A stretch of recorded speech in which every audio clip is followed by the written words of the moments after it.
Welcome back to all our children of the night, back to our podcast, Boys and Ghouls Film Review. So tonight, this is I'm your host, Sarah Stephenson. This is my co-host, Mike Stephenson. Hi guys.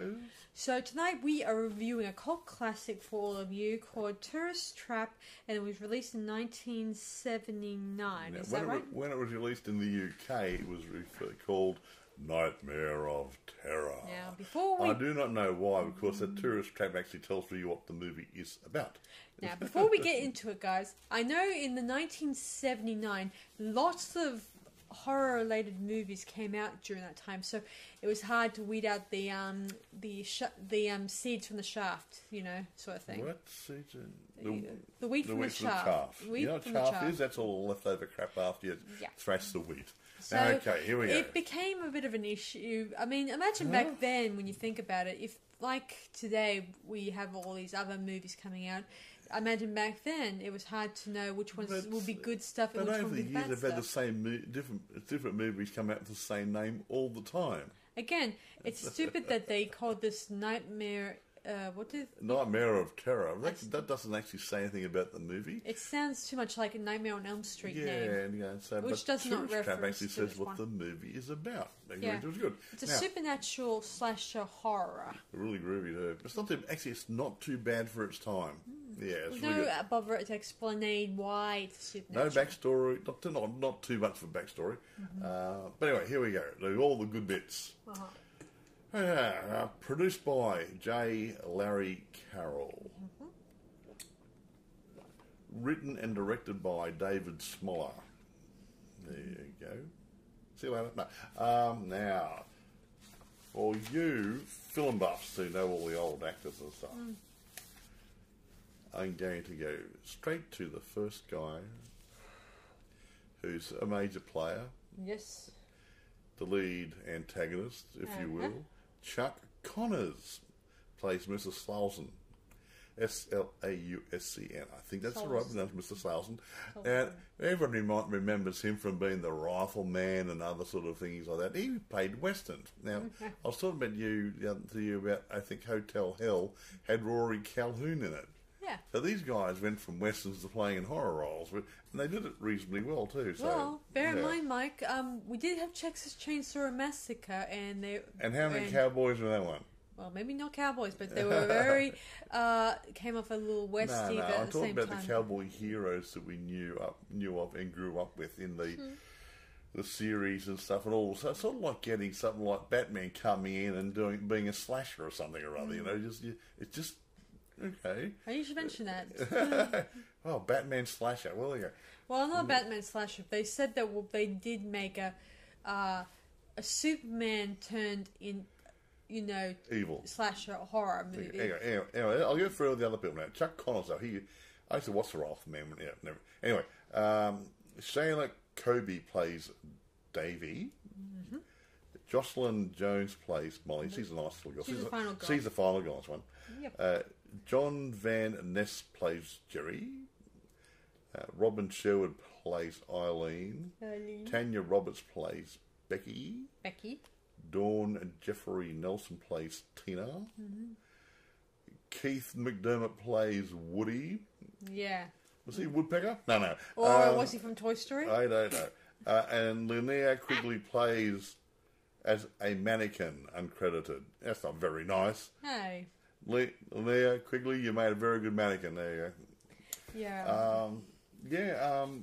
I don't know too much about the budget. I know the budget was about $350. I'd say back in those days. Don't know about the box office, so couldn't tell you. Yeah, I wouldn't tell you how this type of movie became very big and became well known to this day. Well, it's still well known today. You can get it on Blu-ray and everything. That's been re-released and re-released and re-released. So there's something to like about it, and it doesn't necessarily follow the same storylines as a lot of the other ones do. Yeah, like kids go out to the woods, the hillbillies get chased around in the woods, they get cut up in little pieces, and you know, it's not like that's a bit different. Yeah. The one thing I like about movies like this type of thing, is the limited of number of actors in it. You don't need a whole sessions of cast members. And it's pretty much one location. And it's one location throughout. You don't need to go to all over the place to make it look like... Yeah, you don't do a James Bond movie, let's go to France or Italy or something or other, yeah. Although it's implied that these guys are students going away on holiday. Well, they're going somewhere. Or someplace. And there's 2 cars, one breaks down, and they go there to get a tyre and yada, yada, yada, all that sort of stuff. Yeah. And all hell breaks loose, literally. Yes. Now, do you want to tell a story? Yes, I might as well, folks. So the story begins where we find out these kids are going... travelling on the roads, hopefully getting to wherever their final destination is. And 2 of their friends, I think, is Becky and her boyfriend Woody. Is that right? Eileen and Woody. Eileen and Woody. Their car is gets a flat tyre. Yeah, and he tries to roll the spare. Takes the spare and tries to find a new one, obviously. Yeah, you got a flat tyre and then they take the spare as usual and it's flat. These teenage kids. Yeah, and he soon comes across, I think, gas station. And it's abandoned, like it doesn't look like it's open anymore. Well, I'm not sure if I don't think it's a gas station. I think it was the It was a building. It looked like a gas station, but it's not being used anymore. But there's no one there. Yeah, he goes inside, and as he's going inside, he encounters these weird mannequin dummies. I mean, they keep saying they're wax figures, but they look like they're like store dummies. They look like store dummies that I've seen probably in that period, and probably still see in some places here and there, and they kind of look creepy, of course. And they can in certain circumstances. And some of the scenes throughout the scene, the mannequins start coming to life and creeping out the poor boy. Well, when this guy's there, the windows and doors opening and closing by themselves as well. Is it haunted? We do not know. And then things from the shelf start hitting the boy. If they fly across the room, Eventually, angry spirits. Eventually, the boy falls and dies, obviously, and then our remaining kids, they get into their truck, and Eileen goes with them, obviously, to find their friend Woody, obviously, but he's nowhere in sight, obviously. So they soon come to the gas station, and there they meet the cowboy or whatever his name is.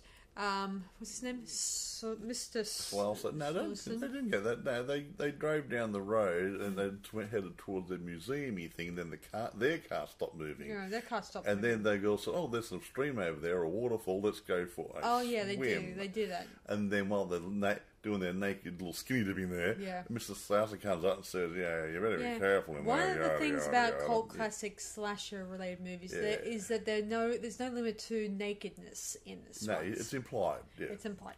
Anyway, Mr. Stephenson appears and he's giving Molly the eye. And Molly's cute. She's cute. She's the final girl. According to Mike here, he thought it's going to be Tina or Eileen. So I thought the little girl's going to... someone's going to go first. And someone's one you least expect. So I'm poor defensive little girl, and it's either going to be a final girl or the first cab off the rank. Yeah. Usually, sometimes there's 2 girls who come off as a bit, the ones who are a bit more of a players, a bit more adventurous, end up going down the Google up. Yeah. So anyway, he offers to have them at his museum, his garage. Well, the car wasn't working. He offered to help at the other boy fix his car.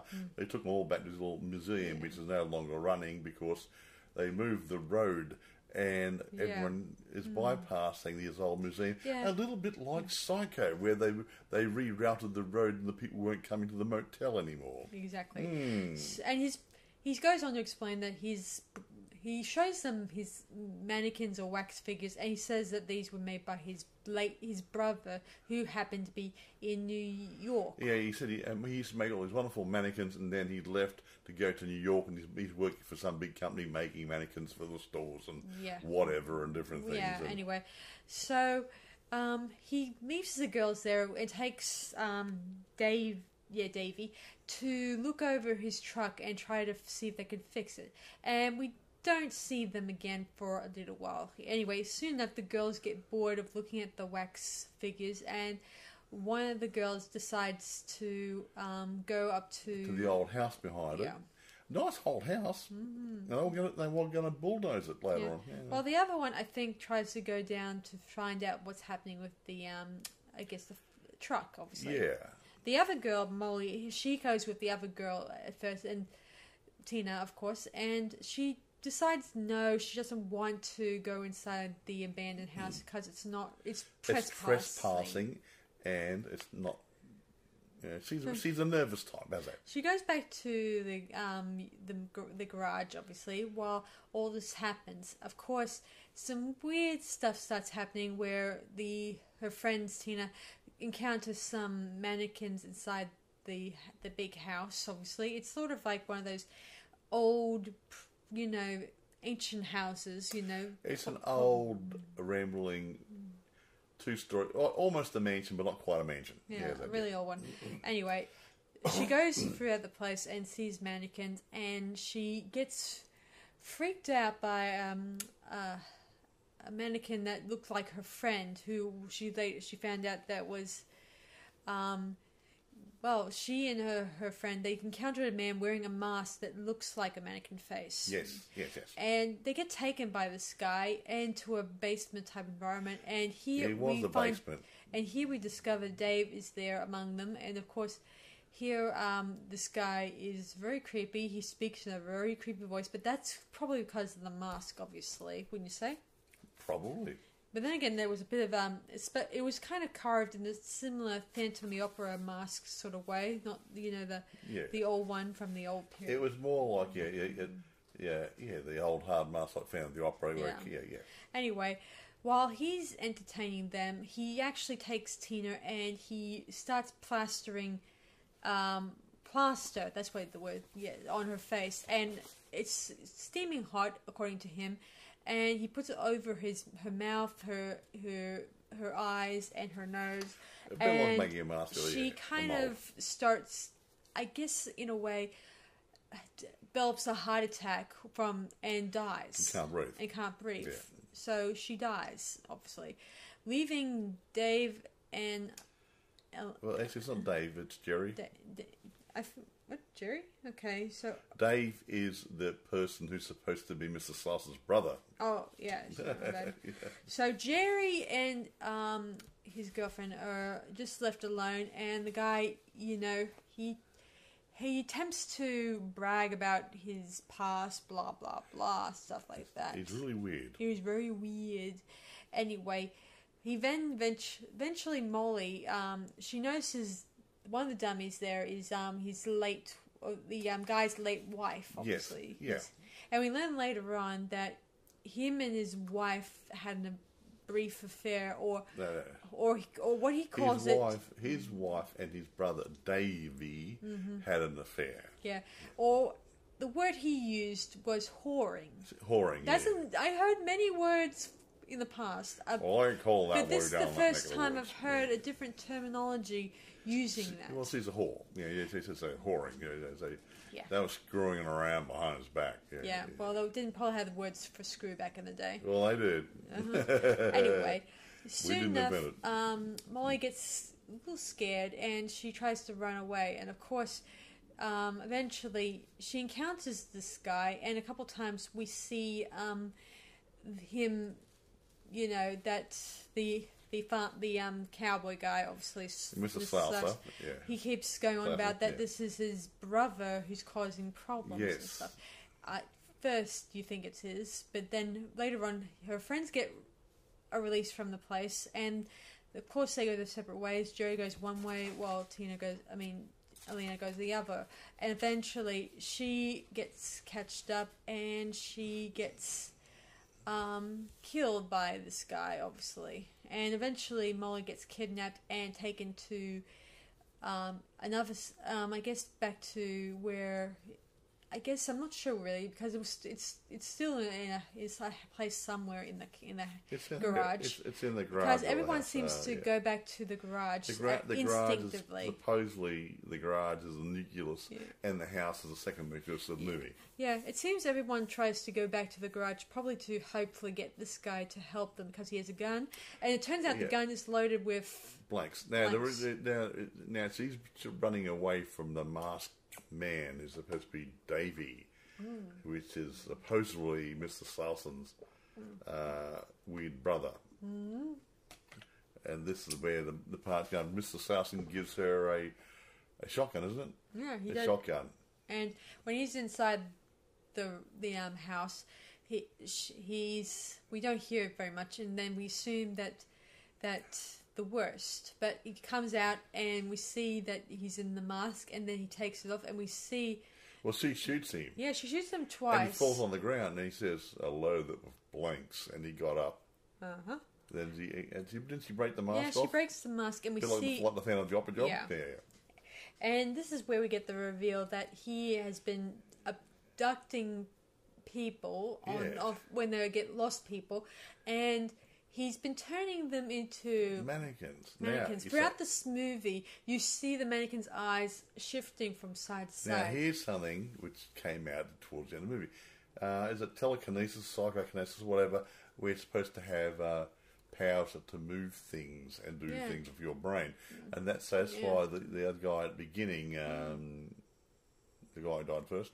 He in that old garage, whatever, and the windows are closing and doors are closing and mannequins are moving and all that sort of stuff, and things are flying around. It was all being controlled by Mr. Slaughter. Yeah, it seems that he has that ability. And of course, I can't really explain how that he does the mimicking their chuckles, because most of the time in some scenes when the mannequins' mouths are open, we hear them say, unless he was able to. He was a ventriloquist. No, I mean, maybe not tranquilizers. Maybe he, in some kind of way, he was able to enter the person's mind and try to get them to think that they're laughing. See, he had one of the guys there. Which one was it? Jerry. And Jerry's there, and she's there, and while they're there fighting Mr. Stephenson just looks at him, and he starts to turn into a mannequin. That's strange. At first, I thought that he was making them into mannequins, but now I look at this movie, this part of it, and I think they're even transforming into mannequins. He just grabbed his arm, he's shaking him, and he took his arm off. And he took his other arm off, and he knocked his head off. Yeah, screwed his head off like a mannequin. So it's a bit of an interesting twist, unless he was just putting things into Molly's head, and I don't even know. No, I think he did. I think he had the power to do. That's the whole point. This guy had a really good backstory, which doesn't develop to the end of the movie. Anyway, while he thinks he's got the upper hand, Molly uses, I guess, an axe, and she plunges it into his back when his back was not looking, obviously. Well, he wasn't looking at it, And he dies, and of course, she starts screaming, and later on we see her driving in the road. It's daytime, and we see her friends that have been completely transformed into mannequins, and then we freeze frame, and the credits roll. No, wait, yes, that's what I just said. They're driving down the road. Yes, and Then we get a freeze frame, and then the credits roll. That's the end of the movie. She was driving Seagull and Crackers. Yes, lost her mind. Or three friends were with in the car. Four friends. Yeah, I think Woody and her two lady friends and Jerry, who have been all transformed. And so the five were going out right happy as a guy. I do think it was a bit strange, but then again, I don't mind it slightly that they took psychic abilities and changed it quite a little bit here and there. I mean, it's different. Yeah, and the telekinetic powers. There you go. It's quite good, actually. I liked it. It's a different twist on the story, no pun intended, obviously. And I do think it's a worthwhile movie to watch and stuff. Even though I did think it's interesting the final girl turns out to be Crackers in the end. Even though her brain snapped. As one would. Well, if you saw mannequins laughing in your face, and walking up and turning and looking at you, the eyes are following you around the room. How spooky! You ever been to an art gallery or a museum and you swear that the eyes of the statue or the painting were actually looking at you? Right. I have. It is creepy, and if you're there by yourself, it gets creepier. I think, as I said before, the mannequins in this, they look more... I mean, the wax figures in this just look like the mannequins in stores, even though they kept saying wax figures several times in this movie, but it takes a long time for me to convince me otherwise. Oh, wow. What is it? Oh, just read some notes from the casting. Interesting. Well, tell us. Share for the world Well, to hear. Some other good groovy stuff. They didn't appoint a casting director.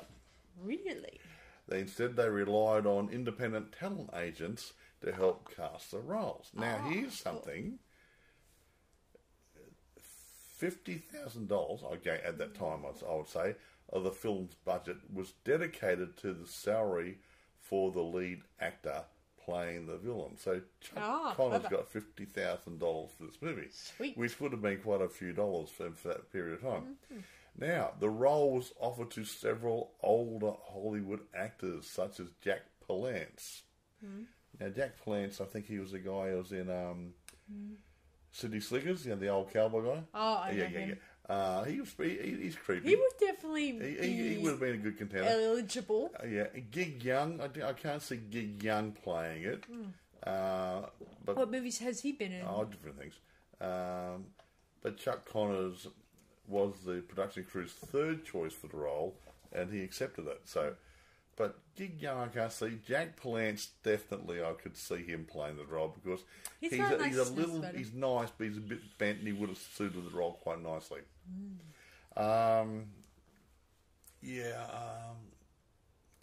The other people there, they'd seen them doing some other things and whatever. I said, yeah, they're okay. They'll do the job.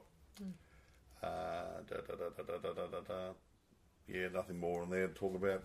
Now, filming. Okay, here, Tourist Trap was filmed in 24 days. I can believe that. I like that. It's a fast film. I keep telling you, that's the faster you do it, the cheaper it is. In Los Angeles County, California, with additional interior shot at Rampart Sound Studios in Los Angeles. I see. A portion of the interior scenes was shot at an abandoned house located at 5255 Hollywood Boulevard, which was scheduled for demolition. Not the house we saw, actually, outside the house in the bush. Yeah, so that was obviously from the house, but the interior, the rooms and the basement, whatever. They made a range of the contracts to postpone demolition of the building for 5 days so they can get those shots done. Right. Which saved money from by using the abandoned location. It saved $30,000 in soundstage cost. Not bad. Sounds good to me. Yeah. So lots of different little good groovy things. I won't go on to it. Now getting on to reception. I love reception. It's always good to look at reception.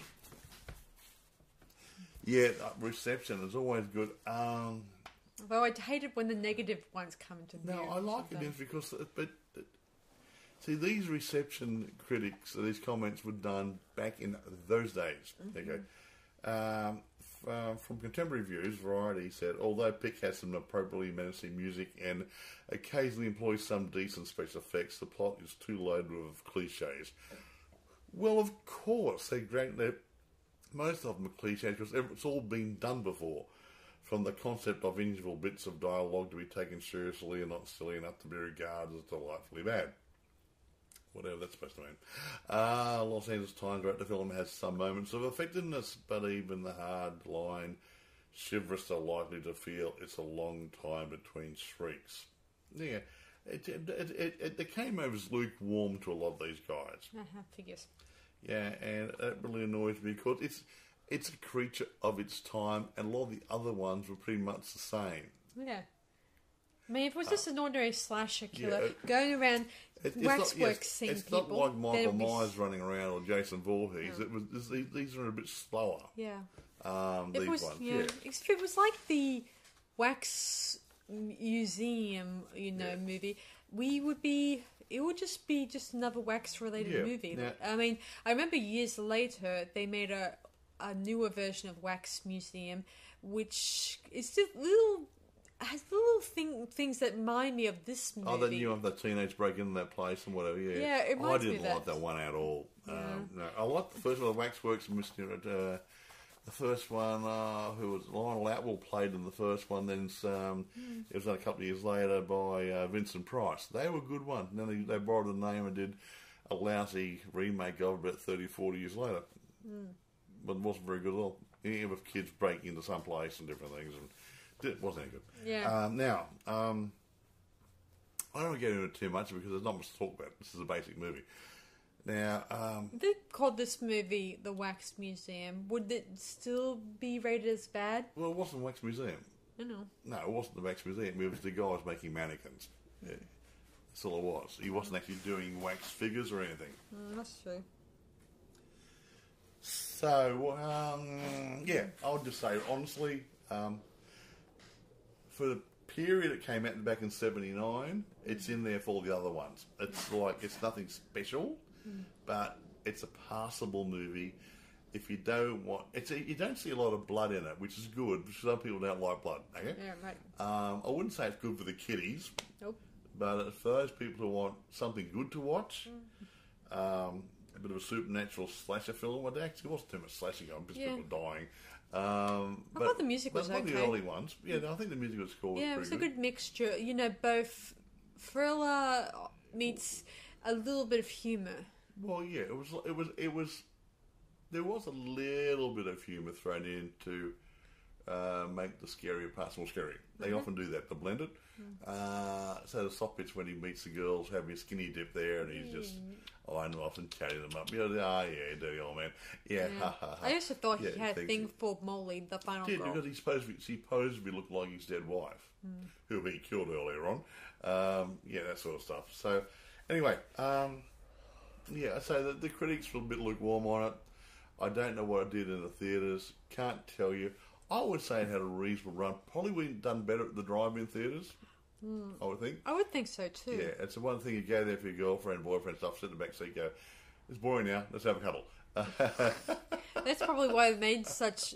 some of them were overrated, so they decided to not watch it, just sit down and just... Yeah, or get the esky open and get the beers out and the food and stuff. And just either take a joint or just smoke. A joint would be good, yeah. Or just make the movie more interesting. Yeah. Or just pretty much get nicky with get interested in your girlfriend. Yeah, or boyfriend, whatever you got. Or girlfriend. Whatever. What do you go? Do you want to rate it now? We'll rate it now. So I'm going to give it. You do first. Yeah. I'm going to rate this because I like the both the horror and the gore, and I like the supernatural that's thrown into the melting pot. Yeah, remember, it's not an action slasher. It's a supernatural slasher. When you got an action slasher, that you expect more jump scares, a bit more blood. Yeah. But there's only a few people there to work with, so you can't have them dropping down every 5 minutes. You run out of people halfway through the show. Yeah, I like the fact that it takes place in sort of in the middle of nowhere, even though this was the middle of Los Angeles. Well, no, the location that was supposed to be was the middle of nowhere, off a country road somewhere, which they got off because the main road had bypassed that area. So it was a bit like Psycho. It was off the beaten track a bit. Yeah. Yes, and so I will rate this 10 out of 10. You're getting very generous. So you're on drugs or something, are you? Sorry, I just think I like cult classic movies that just like the ones like people who debut there and stuff, where they just go ahead and test the waters with their production and see who bites and who likes it. Exactly. Anyway, go on. I'm not going to be quite so generous. Also, 8.5, maybe 9. Yeah, I'll give it about a 9, I think. Yeah, today because it's not bad. Look, the filming's good. The acting's on par with what people were doing back in those days. I like the fact that Chuck Connors was in it, being the creepy guy. I like the sets. I like where you just take 1 or 2 buildings or 1 or 2 areas and make a film around instead of jumping all over the place and doing road trips and so on and so, moving that, doing that, going to another house, another location, another tree, going out the tree. It wasn't all over the shop. And when it comes to nice, it's a bit like Saw. The first Saw movie was done in a room. That's true. The examination, or whatever it's called, that was there. It was done in a room. The exam, you were The exam. That was done in a room. Yeah. And it was it was very intense. It was really good. You don't have to run around and have all these different sort of locations and stuff and set things up all over the place and have film crews and Unit A's and Unit B's. And well, it still had... How long was this film for? 20 days? 24 days about it. Yeah. Yeah.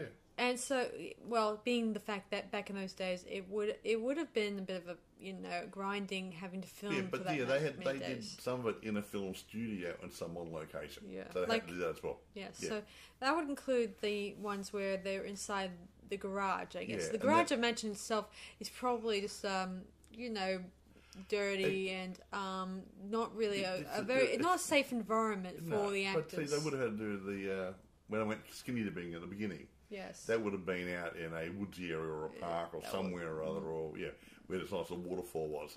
They were driving down Country Road. They have to do the location shoot for that. Those sorts of things. Well, but the rest of it was inside the house or studio, which say you got different locations. You got to set them up time wise and that sort of stuff. And then running around through the bush could have been someone's backyard. Oh yeah. You never know. Or a field that, if they had owned lots and lots of land, what better way to do a horror if you had that much, filled? Yeah, we're based in Brisbane. We've got Movie World just down the coast a bit here, and they've done some war movies at the studios here, up in the hinterland behind the movie studios.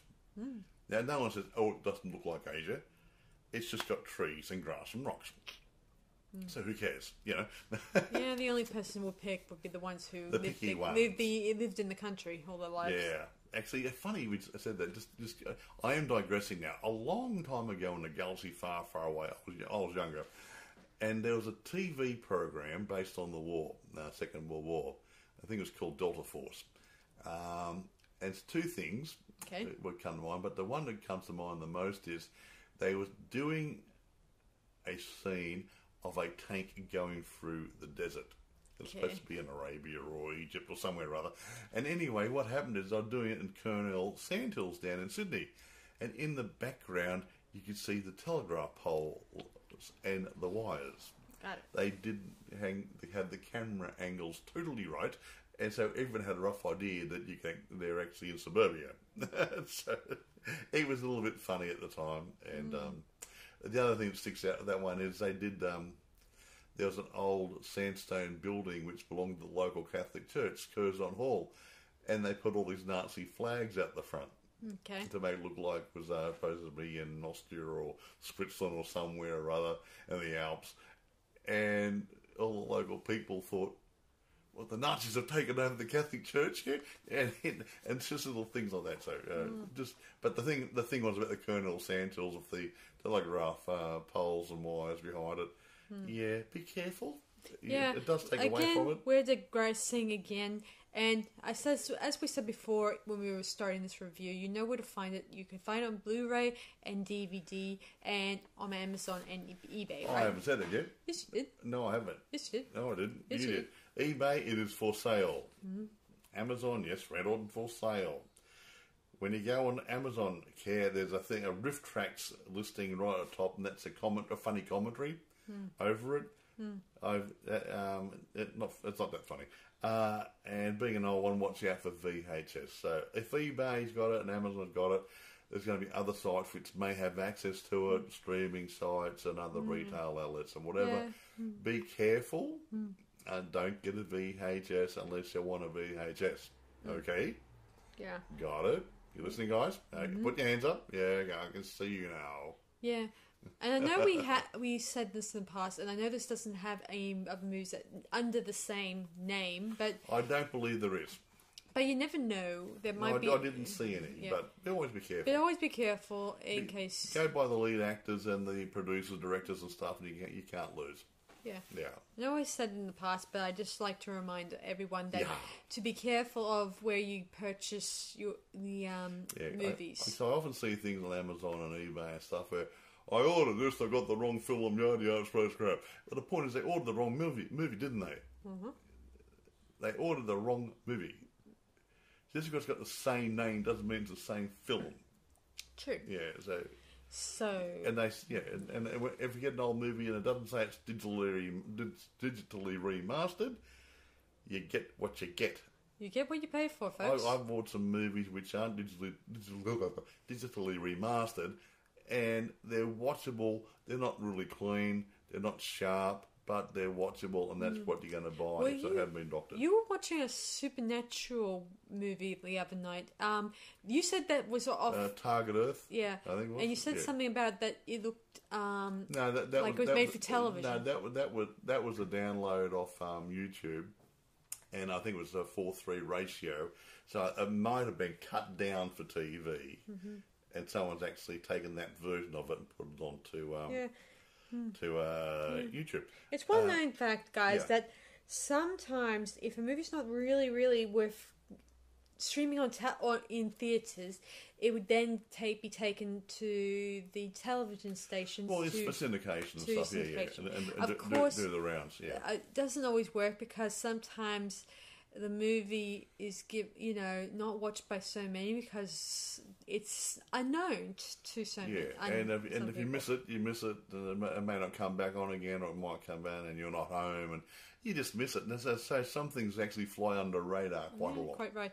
I've heard that happen several times in the past. Yes. So anyway, that's it from us, guys. We're going to kill it now. So there's nothing else to say. Yeah, that's about right. So that's it from us, guys, and we'll see you guys for our next podcast episode. So you guys know we're still making plans to go on holidays. Well, actually, this one will take place just after we get back. I think we get back. Yeah. But we will try to make sure we get a few more in the can and get ready to stream them when you won't miss out on the thrilling installment of our Boys and Ghouls podcast. Yeah, I have a fan film in mind to review next, so I'll show it to Mike and we'll. What is it? It's called Halloween Stalkers. Oh, lovely! And I won't tell you what it's about yet because we still have to check it out together. Yeah. Okay. By the way, we're still using a handheld recorder tonight, so it might be a little bit echoey, but I have my PC back from the shop. I just go a bit of a test run and make sure it's set up properly again, and we're back to the mixing desk and the real microphones. Yeah. Aha. And so. That's it from us, guys. So I hope you guys have a good week, and we'll see you guys for our next podcast. So this is Sarah Stephenson. And Michael. Saying see you guys around on Boys and Ghouls Film Review. Bye for now, and have a good week. Bye, guys. Bye.